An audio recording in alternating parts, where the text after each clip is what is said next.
ఏం పేరమ్మా నీ పేరు? నారాయణ. ఎక్కడి నుంచి వచ్చారు? మనుగూరు. 8వ నెలలో వచ్చారు కదా నా దగ్గరికి ఆగస్టులో. ఏ ప్రాబ్లంతో వచ్చారు ఇక్కడికి? నొప్పులు, కీళ్ళ నొప్పులు ఉన్నాయి, నడవలేకుండా ఉన్నారా ఏమన్నా? ఎట్లా తెలిసింది ఇక్కడికి ఈ హాస్పిటల్ ఉందని? మీ పాప వచ్చి చెప్పిందా? సరే.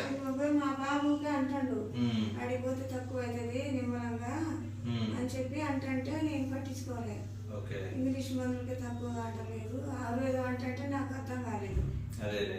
అంటే ఇట్లా చిన్న చిన్న సబ్బు గొర్రెలు ఉంటాయి కదా, అవి అనుకుంటాను నేను. హోమియోపతి అనుకున్నావా?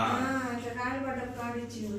ఇంగ్లీష్ మందులతోనే తగ్గలేదు, ఆయుర్వేదంతో ఏం తగ్గింది అనుకున్నావా? ఇట్లా ఇయ్య అనుకోవట్లే నేను. ఫస్ట్ వచ్చినప్పుడు ఎట్లా వచ్చారు మీరు? వాకర్తో తీసుకొచ్చారా? ఒక మనిషి సహాయం ఉండి. నువ్వు కూడా వచ్చినట్టుగా ఫస్ట్ నువ్వు మీ ఇంకో ఆవిడ మీ అక్క.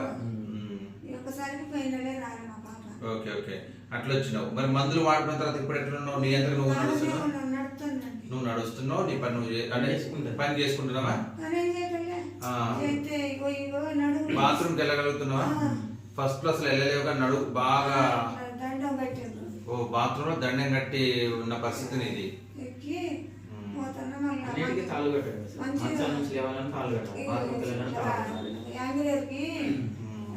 పైకి లేవడానికి ఇప్పుడు ఓకేనా? ఇప్పుడు పర్లేదా?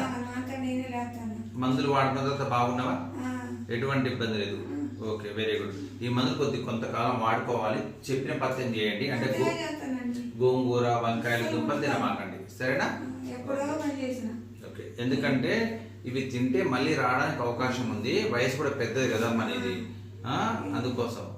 ఇంకోటి, నీకు ఒక బీపీ ఒకటి ఉన్నట్టుంది కదా, ఆ మందులు ఏం బంద్ చేయట్లే కదా? ఆ మందులు వేసుకుంటున్నావు కదా? ఆ మందులతో పాటు మన మందులు వేసుకో, ఎటువంటి సైడ్ ఎఫెక్ట్ ఉండదు, జాగ్రత్తగా ఉండదు, సరేనా? ఓకే ఓకే, డాక్టర్ రాసారు, ఆ మందులు వేసుకో, పర్లేదు, సరేనా?